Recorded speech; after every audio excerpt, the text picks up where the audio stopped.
Hey everyone, this is Preston. Welcome back to the channel. So today's topic here is bale grazing. One thing I just wanted to mention to you guys, as you're feeding hay throughout the winter, and you know, bale grazing is pretty cool. It's a cool concept, but it's a tool that you got to use, I guess, correctly, and you got to know the purpose of why you want to use it. I typically like to unroll the hay on the pasture, but you know, there's a time and a place for bale grazing. I'm not going to get into it too much, but mostly I just want to point out, so right here we had a bale here, and I had to go on a trip, so I set a bale here and one right there. So I didn't want to unroll them because there's chances of quite a bit of rain, and so if you unroll it, I didn't want it to all just get wet and then waste it.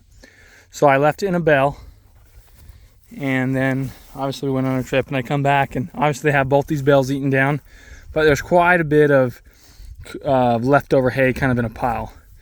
And I want to just mention to you guys, you know, if you got a smaller herd, they're not going to clean it all up. You know, big herds, you know, they'll eat a lot of it, but small herds, it's, you know, unless you want to start starving them, they're not going to clean it up. So what I typically like to do, I like to come in here and spread out all the hay. It's kind of cool because now it gives you a bigger footprint of the carbon you're putting down. Like, all this hay is going to be litter, and it's just going to make this little section come alive. We got tons of poop and urine up here because this is where the cows have been congregating, especially on this. You know, I had two bales right here, so they've been just piling up right here. I spread it out. It looks a little thicker than it is just because it's all fluffy right now, but after it all lays down, it's not that much. You want to make sure where the bale was sitting, you want to make sure that you don't have too much hay there, otherwise it'll drown out the grass and create kind of a dead spot till it decomposes, and then it'll start growing again. So I like to spread it out so that when the grass starts growing, you're in business. All this stuff, the cows are going to pick at it a little bit more. I'm going to let them be in here a little longer, so they're going to kind of clean up what they want to clean up still, as she's doing right there. She's cleaned some leftover little piles up, but spread it out in the land, guys, and get that carbon. We want to build our litter banks up on our soil. You have to have any kind of carbon to feed the soil microbes. We want to feed the soil microbes, so every time I have a chance, I love to just spread hay out on the ground, because it's going to get down on that soil surface, and then your microbes are going to start breaking it down, and you start building your micro population. But we are on our last paddock move here. I'll show you guys real fast. It's not super great, but I'm pretty excited because last week we were in the 80s all week. Well, I'm not excited about that, but it's getting warm and the grasses are wanting to take off. So we set this fence up. It goes up by that cedar tree and then down the road, which you can't really see. But we got a little bit of stockpile here that the cows are going to start going for.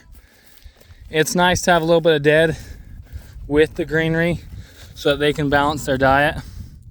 You know, you take like that, there's going to be a lot of dead stuff. When they take a bite, you know, they're getting green and dead stuff, which will balance their rumen and not make their manure so runny.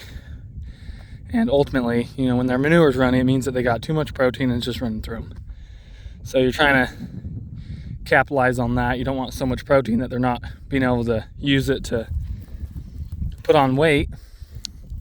So that's kind of nice. But after they graze this, we are going to bring the brush hog in here, clean it up, because spring is on the way and we are just so close to growing grass. Some of the trees have started blossoming, so we know that we're not too far away from growing grass. Anywho's, we're gonna let these cattle in. You guys, thank you so much for watching.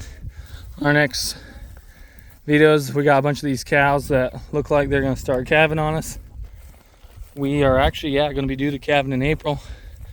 That girl is starting to show some signs, starting to build a bag. We have several first-time heifers in here. This one right here. So both these two right here are first-time heifers. So yeah, thank you guys so much for watching. Remember, spread your hay out, grow some soil. We are micro farmers.